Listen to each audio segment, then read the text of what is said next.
It's your boy Icon, episode 7, back to the finale, part 2, which means there's most likely gonna be a part 3 coming before the season is out.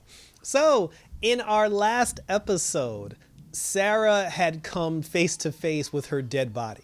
And we found out that this dude, this clone dude that's trying to like restart the universe and humanity, ended up taking Sara's consciousness, uploading it into a computer mainframe, and then he downloaded her consciousness into a new body that he created for her, because he does have the ability to do that. So with that being said, so we know that this Sara is a clone. She's a clone of the original Sara. But again, if he took her consciousness out of the original, out of Sara's body and put it into a clone, which is basically the same DNA, the same flesh, the same blood. It's basically like, I really don't want to call this, I don't want to call Sara a clone, because it's basically the same person, because there's nothing about her that's different. They just, it's almost, it's like the thing with alter carbonate. You basically just took the consciousness out of one body and put it to another, which is the same damn body. So so anyway, but there are some changes, but there are some little changes. So anyway, so now Sara, trying to come to terms with the fact that, like she's a clone or whatever. And then she's basically telling this dude, she's just like, oh, I'm not going to take this. And then she fights her way out, she ends up knocking dude out again, and her whole thing is, she's trying to blow up the compound to stop him from creating all these clones. She ends up killing him again. She stabs something in his neck that put him out. But lo and behold, this guy himself, his consciousness is uploaded into the mainframe as well. And it's set to like where once his body dies, the machine automatically creates a new version of him. But Sara was just like, I'm not going to kill you yet. So that's that she jammed something in his neck that knocked him out, but it didn't actually kill him, so the machine wasn't going to generate a new version. This is going to give Sara time to try to come up with a way to destroy him once and for all, so they don't have to worry about this guy. Mick and Gary's ex-wife show up on the scene. They bump into Gary, actually, and then, like the girlfriend, I think her name was Erica. I forgot the girl name, but anyway, she basically said that now that she has her ship, because they found her ship, she's like, yo, I'm out of here. And then Mick is just like, no, we're here to get Sara. And then she was just like, first of all, she was like, that wasn't my plan. She's like, my plan was to get my ship. And then he was like, oh, but you owe me. And then she was like, what? she said, I owe you for what? For the sex? And then he was like, no, for saving your life. And then she was just like, all right, fine. She said, I'm gonna get my ship fixed and repaired. She said, you see those 3 moons up in the sky? You have until the 3rd moon sets to come back. If you're not back by then, I'm leaving without you. So Mick goes down there. He bumps into Gary. He bumps into the Ava clones. They go inside the fortress to go talk to Sara. So Mick shows up. Sara sees him. The two of them have, like their reunion. She gives him a hug, and then he's just like, come on, we gotta go. So but then they're just like, we can't go yet because we need to destroy this guy. We need to blow up. Make sure he can't create any more clones. So then one of the Ava clones, they were just like, well, he has all of his consciousness information backed up on a server.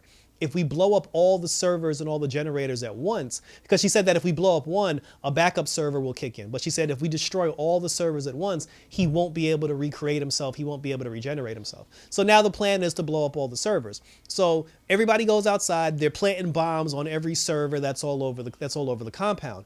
While Sara was trying to plant a bomb, she accidentally cut herself. And then when she cut herself and looked at the wound, she noticed that her arm healed. And then she was just like, yo, something's really wrong. So she goes back into the building. She talks to the guy because his consciousness was speaking to them through the computer. She was talking to his consciousness, and then he was just like, yeah, he said, I took your DNA and I spliced it with an alien. He said that you're supposed to be like the new human alien hybrid, where he said that when I created your new body, I fused it with this alien DNA. So now you have new abilities and you have new powers. You have regeneration powers. He said, but think of the possibilities. He's like, you can have wings, like you can spit fire. He's like, you can do all sorts of things. So now Sara's freaking out, because she was just like, Sara's whole thing. And Sara told him at one point, because she was just like, she was like, look, bro, because the guy told her at one point, he was just like, I know it's hard for you to come to terms, with your own death and like your mortality. And she was like, brother, she was like, first of all, I'm on Legends of Tomorrow. I'm Sarah Land. She said, I die once a week. So she was like, that doesn't bother me. So because like the thing is, Sara doesn't even look at herself as a clone, because she's like, I'm still me. The thing that bothered her now was, now that she's part alien, she's just like, holy shit, I'm a monster on the inside. So now she starts freaking out. So she gets one of the Ava clones. She's like, listen, she said, I need you to create a new body of me. I need you to create a new version of me that's 100% me that isn't spliced with alien DNA. So her plan was she wanted the Sara clone to create a new body of her, and then she was going to have that new version of her go back to the Wave Rider so it can be with the team, and the team can have a version of Sara that doesn't have all this alien, like DNA mixed in. So they got all the bombs planted. They're getting, like the countdown is beginning, but then the guy himself, he was just like, oh, I'm uploading my consciousness into a new body as we speak.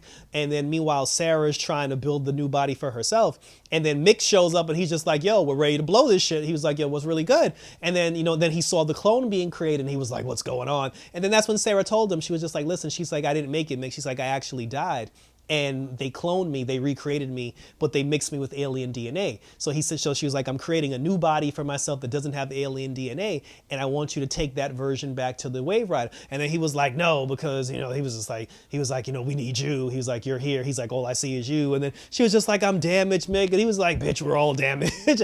But he was just, and then it was kind of cool for Mick because he said that, I see Sara Lance. He was like, I see Captain Lance. And then he's like, I see my oldest friend. And then when he said that, I kind of paused and I was like, wow, he's right. Because his oldest friend was Snart and Snart's gone.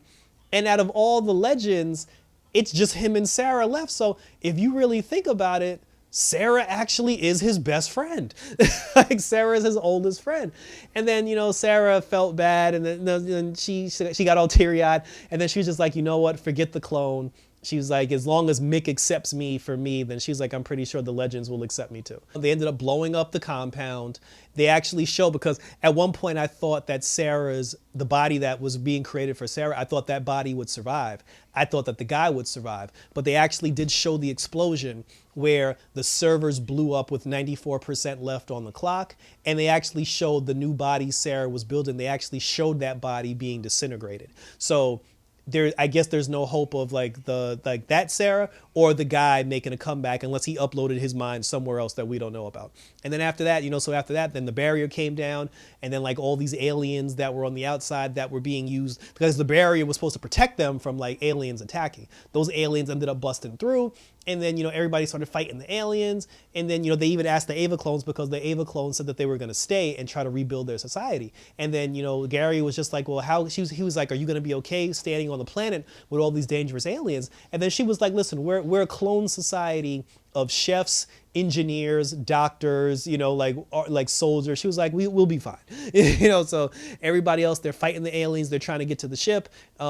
Gary's ex-girlfriend, she ends up landing the ship. And then she lands the ship, and then when she lands the ship, she sees everybody, Mick sees her. Because there was a point where they noticed the ship was gone, and then everybody, because when they were walking to the ship, Sara was just like, oh, how do you know she's going to wait for you, Meg? He was like, trust me, she'll wait. And he was just saying that because they did the deed. So he was like, we have a connection. So, but she did wait for him. She helped them fight off the aliens. Mick fought the aliens, Sara fought the aliens, she fought the aliens, Gary, everybody fought the aliens. But then there was a point where she took the ring off and she turned herself back into an alien. When she turned herself back into an alien, she used her extra tentacles to kill the other aliens that were trying to kill them. But then she got jumped by a group of them, and she was on the floor, and a bunch of the aliens were on the floor attacking her, scratching at her, clawing at her. Gary threw Mick's flamethrower towards him. Mick caught the flamethrower. He torched all the aliens off her, and he saved her. And then after that, she disappeared. And I swear, she was on the floor. When Mick roasted all the aliens off her, she was laying on her back on the floor. And then all of a sudden, the camera pans over to Gary and Sara. And then when they pan back, she's gone. And Mick started calling out to her. He kept calling her name. She never responded. And then Sara was just like, oh, Mick, we got to go. So they all got on the ship, and then they ended up leaving her. So I'm just like, where did she go? So clearly she's coming back before the season's over. And then she's probably going to be mad. She's going to be like, oh, you left me on the planet to die. But I'm like, bitch, you left. You disappeared. And her disappearance was really weird. I don't know if that was just a bad edit cut or what, but that whole thing was very confusing. So anyway, they all get on the ship and they fly back to the Wave Rider, to safety. Now the legends were on the ship, and they were all kind of they were all feeling Sara's death pretty hard. everybody was taking it hard, especially Ava. Like Ava hadn't left her room in weeks, and she kept watching the David Bowie video footage of Sarah talking about how she's going to propose. Bayrod took it hard as well. And then when they went to go check on Bayrod, Nate, for some reason, made himself the captain of the Wave Rider. And I guess that makes sense because without Sara and Mick, Nate actually is the oldest member of the Legends, so I guess it does make sense for Nate to be the captain. So Nate and Zari, they end up going to see Bayrod, and then when they go into Bayrod's room, he has like this whole chalkboard full of like plans to try to save Sara, and then he had this one plan written in big old letters in a circle that said "Back to the Future 2."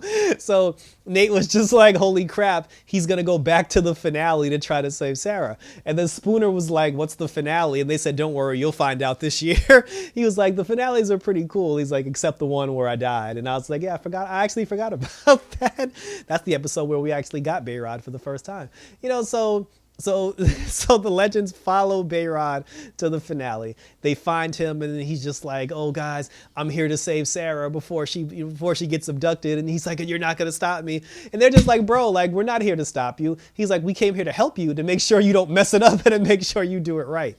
So the plan that they come up with, they're saying to themselves that because there's other versions of them that are in the bar, they said that we have to find a moment where our other versions of ourselves aren't there, so we can go in and we can snatch Sara and we can get Sara out of there. So Bayrod goes in first because he said at 12 o'clock, I was actually on the roof getting high. So he said that at 12, I'm not actually in the club. So he goes down there at 12. He tries to talk to Sara. Him and Sara are having a conversation. He's trying to get Sara to come back on the Wave Rider. Sara's not going for it because she's just like, "Oh, I'm going to propose to Ava. I'm going to propose to Ava." So he failed. And then Zari and Constantine, they went next because they both said there was like a 20-minute period where they weren't in the bar either because they were in the bathroom or like the broom closet or something having sex. So the two of them go there. They talk to Sara. They're just like, "Oh, what's wrong, Sara? Like, how come?" Then she was just like, "How come, you didn't propose to Ava yet?" And then she's like, "How do you guys know that I was going to propose?" And then it turned into this whole big thing. And then, Constantine, he was just like, "Oh, you're Sara Lance." Because Sara said, she was like, "Oh, what if Ava says no?" And then he was like, "You're Sara Lance, love." He was like, "Of course she'll say yes." He's like, "You get out there, you put a ring on it, and you do what you have to do." And then she was just like, "Why are you being weird?" You know what I'm saying? She was like looking at Constantine like he was being weird. And then Sara was just like, "Whatever, dude." And then she walked away. And then Zari finally put two and two together, and she was just like, "You don't have your magic, do you?" And then he was like, "How did you figure it out, love?" And she's just like, "Because of the way you were acting." And then she was just like, the whole love speech, she was just like, "Yeah, you put a little bit too much on it." She was, and then she got a little mad. She was just like, "Yo," she's like, "If you lost your power, you lost your power." She's like, "I still care about you anyway." But she was like, "Yo, going forward, just don't lie to me, and we'll figure out a way to get your magic back." So after that, so the two of them basically failed. And then when the two of them were leaving the bar to go tell everybody that they failed, Ava, who was at the bar, she saw the two of them leaving, and then she saw the other two versions of them coming out of the broom closet after they just had sex. So Ava's whole thing was like, holy shit. So she goes, because all the Legends were next door at a local diner. She goes, like, Ava busts into the diner, and then she was just like, aha. She's like, "I know you're not my legend." She's like, "You're Legends from the future." And then she was like, "You idiots haven't realized yet that trying to go back in time to change things always makes things worse, and it always changes the timeline for the worse." She's like, "What'll it take for you people to get that?" And then she stopped, and she's like, "Wait a minute, she said, "Why is the future version of me not here?" She was just like, "Oh, I'm not here because you knew that if you told me what you were planning, the older version of me wouldn't have let you guys go." And then she's like, "Unless I'm dead." She's like, "Wait, am I dead? Did I die?" And then she starts freaking out. So she's just like, "Listen, whatever you're planning, take your asses back to your time. I don't want to hear no shit." And then she took like 7 bottles of beer, and she's like, "Now I got to get blacked out drunk to forget the fact that you guys were even here." Because remember, when we find Ava in the season opener, she actually was blacked out drunk, thrown up in the toilet bowl. So that, and then they stole like a little Back to the Future thing where Ava was like drunkenly walking back to the club. A car almost hit her, and she was like, "Hey, I'm walking here, I'm walking." And then they took that from Back to the Future 2 with Marty McFly's son. I thought that was actually really funny. So she goes back into the bar, and then now Bayrod comes with this other stupid idea. He ends up coming up with a mannequin version dressed up as Sara. And then he was just like, "Oh, when Sara leaves the bar, we'll replace her with the mannequin, and then he put explosives in the mannequin." So he was like, we're going to put, this is how you know Bayrod's high. So he's like, we're going to put explosives in the mannequin. We're going to have Gary abduct the mannequin. And when he abducts the mannequin will explode. The alien ship will explode. And then all the aliens will be dispersed throughout time. Because what they said was, they said that if they actually do save Sarah from getting abducted by aliens, what changes will happen is, if the aliens don't get spread out through the course of time, they'll never meet Spooner, and Spooner will never join the Legends. And Spooner was kind of like, well, I'm actually okay with that, because she said, at least this way, she was just like, she said, I won't be eaten by Amelia Earhart, and I won't end up being turned into a fork. And then Asher was like, bitch, that was one time. And then she's like, I still don't trust you, but then at that moment, Nate had went to the bathroom, and then a future version of Nate came in, and then he was just like, oh, don't do the mannequin thing because it doesn't work. And then the aliens still find a way to get Sarah anyway. And then he was like, the Legends get destroyed and I got to come back. And he said, I got to join like a magic cult in order to save everybody. And then he told Bayrod, he was like, yo, do not do the mannequin thing. So Bayrod didn't do it. But then because he didn't do the mannequin thing, that version of Nate disappeared. But Bayrod was just like, I'm not going to let Sarah die. So he runs outside. And then when he runs outside, it shows you the season finale when everybody is walking out of the bar after they say goodbye to Charlie. And then Bayrod is hiding behind a crate. He calls out to Sarah.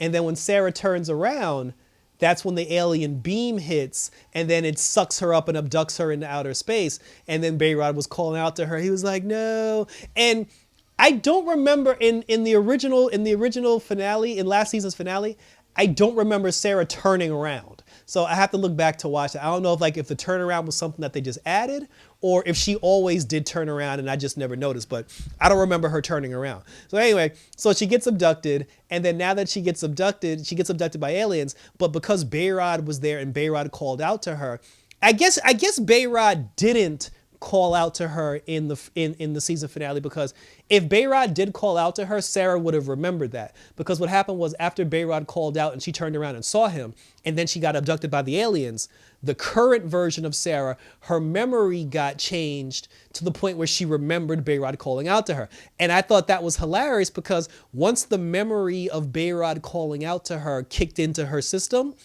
when she saw the memory of Bayrod calling out to her, she stopped and was like, damn it, these idiots are trying to save me by changing the timeline. And I was like, that's hilarious, because Sarah's aware of memory changes to the timeline. The same way how with Martin Stein, when Martin talked the younger version of himself into having a kid, his memory started getting updated in present day, and he started having updated memories of his daughter. So I thought it was pretty funny that now that Sarah's memories are being updated, it's not like her memories got updated and she's not aware of it. She's completely aware that, oh shit, a new memory kicked in. These idiots are trying to save me by changing the timeline.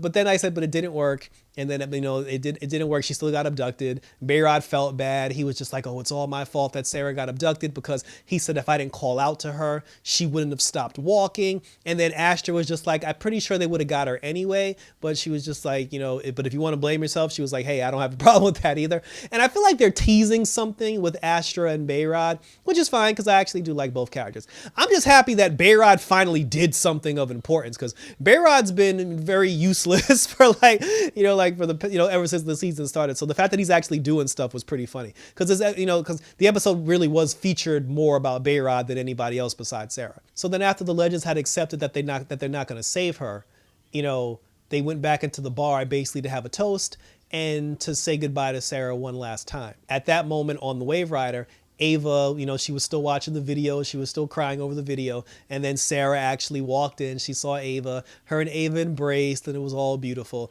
And then when they were on the ship laying in bed together, Ava was like, I can't believe you're back. Everybody will be happy to see you. And then Sarah was just like, yeah, where is everybody? Because she was like, the ship is awfully quiet. And then it dawned on her with the memory change. She was like, I know where they are. So Sarah and Ava, they go back to the finale, and then they go into the diner when everybody was toasting to Sarah's death. They all saw Sarah. Sarah came in. Everybody gave her a hug. Everybody was happy that she was back. They gave Mick a hug because Mick is back, and now all the Legends are together again. And then Constantine, he was just like, we'll just come up with another way to try to get my power back, love. And then, as everybody was walking back towards the Wave Rider, Sarah finally decided to do the proposal, because they were talking about, they were just like, oh, they said that this is the night that Sarah was going to propose to Ava. But then Zari was like, yeah, but the funny thing about it was she never actually did it. And we find out that the reason why she didn't do it was because there was a moment where they sent Spooner in to go try to like survey the area to find out where everybody was. And I don't know why they just didn't send Spooner in there to begin with, because Spooner was the only person who wasn't there. But Spooner ended up bumping into Sarah. Spooner and Sarah had a conversation, and Spooner basically convinced Sarah to propose to Ava. So then Sarah did the proposal. Ava said yes, like the mannequin exploded, fireworks went off, and then everybody clapped and it was all good and all happy. Which kind of seemed like the episode more or less seemed like a season finale, I don't know if this, I know the 100 episode for the show is coming. I just don't know when it's coming. I got to look into that. I'd be lying if I said that the way the episode ended, it didn't feel like that the season was actually over. But in the next episode, we're supposed to get the Legends continuing the search for aliens. And now Sarah has her new alien power because she didn't tell everybody yet that she's fused with alien power. But they're going to find out, because I saw in the coming attractions, somebody takes a shot at her and she's like bulletproof and she can regenerate. And then, then Nate was just like, oh, right on. He's like, you're bulletproof too. So we'll see how the team reacts to her being an alien and having her new powers going forward. So that was it, and thank you for tuning in. A very cool episode of Legends of Tomorrow. I always like the time travel, Back to the Future type episodes. Ava as an actress, as a character, continues to shine by playing multiple roles. I like the stories that's going with everybody, especially with Constantine losing his power and when he'll get his power back. So, like I said, they're pretty cool. So now we're back on track and we'll see what happens, because again, we still got to catch these aliens and bring them back, put them back to where they belong, or kill them, as Spooner would say. So thank you for tuning in. Let me know what you think about Legends so far, what you think about the season. Mick's still on the show, so I'm waiting to see when he leaves, but I think it's happening soon. When does the 100 episode kick in, and what actors from previous seasons of Legends will appear on the show and show up for the 100th episode? Check me out on Twitter. Check me out on YouTube. Check me out on Instagram as always. Leave your questions, comments, and or concerns, and we'll continue to talk about it. So thanks, guys. So for Legend of Tomorrow, we're going back in time, back to the future. Until next time, take care, and I'm out this bitch!